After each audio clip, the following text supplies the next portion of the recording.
Assalamualaikum warahmatullahi wabarakatuh. Perkenalkan, nama saya Fikram Alamsyah, mahasiswa Politeknik Negeri Subang, prodi Agroindustri. Pada kesempatan kali ini saya akan menjelaskan materi dari buku Pendidikan Pancasila untuk Pendidikan Tinggi yang dikarang oleh Dr. Ujang Carda, SSH, MH, MIP. Adapun resume dari buku tersebut sebagai berikut. Buku ini terdiri dari 10 bab. Bab pertama mengenai orientasi terhadap pendidikan Pancasila yang menjelaskan tentang bagaimana landasan pendidikan Pancasila yang memiliki 5 landasan, yaitu 1. Landasan historis, 2. Landasan yuridis, 3. Landasan sosiologis, yang keempat landasan filosofis, dan yang kelima landasan kultural. Lalu ada rumusan Pancasila yang secara etimologis berasal dari Sanskerta India, yaitu Panca yang artinya 5, dan Sila artinya batu sendi, alas atau dasar, dan Shila artinya peraturan tingkah laku yang baik, yang penting atau yang senonoh.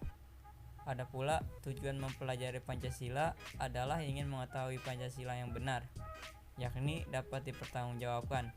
Bab 2 mengenai memahami sejarah Pancasila sebagai lambang negara Indonesia. Subbab yang pertama menjelaskan Pancasila dalam sejarah bangsa Indonesia. Subbab kedua Pancasila sebagai lambang negara Indonesia. Dan subbab ketiga memahami Pancasila sebagai lambang negara Indonesia dari putusan Mahkamah Konstitusi nomor 4 PUU strip 10 strip 2012. Bab ketiga mengenai memahami Pancasila sebagai sistem filsafat. Filsafat dalam arti praktis mengandung makna alam atau alam pikiran, sedangkan berfilsafat berarti berpikir secara mendalam atau radikal. Filsafat Pancasila juga memiliki landasan, yaitu 1. Landasan ontologis Pancasila, 2. Landasan epistemologis Pancasila, dan yang ketiga landasan aksiologis Pancasila. Selanjutnya, bab keempat mengenai memahami Pancasila sebagai sistem nilai, etika, dan norma. Subbab pertama, pengertian nilai, etika, dan norma. Nilai pada hakikatnya adalah sifat atau kualitas yang melekat pada suatu objek atau subjek itu tersendiri. Lalu etika yaitu ilmu tentang apa yang baik dan apa yang buruk, dan tentang hak dan kewajiban moral atau akhlak. Lalu bab 5 mengenai muatan-muatan sila dalam Pancasila. Subbab pertama yaitu hakikat nilai-nilai yang terkandung dalam Pancasila. Subbab kedua yaitu isi arti materi muatan sila-sila dalam Pancasila. Dan subbab ketiga refleksi nilai-nilai keislaman dalam Pancasila. Bab 6 memahami Pancasila sebagai ideologi bangsa dan negara. Secara harfiah, ideologi berarti ilmu, pengertian-pengertian dasar atau dalam pengertian sehari-hari. Adapun di subbab kedua menjelaskan apa itu makna ideologi bagi bangsa Indonesia. Subbab selanjutnya, ada perbandingan ideologi Pancasila dalam ideologi lain. Lalu ada kedudukan dan fungsi Pancasila dalam tata kehidupan bangsa Indonesia. Selanjutnya, bab ketujuh, yaitu memahami demokrasi Pancasila. Perkembangan demokrasi di Indonesia dibagi ke dalam 4 periode, yaitu 1. 1945 sampai 1959, yaitu demokrasi parlementer. Yang kedua, 1959 sampai 1965, yaitu masa demokrasi terpemimpin. Dan 3.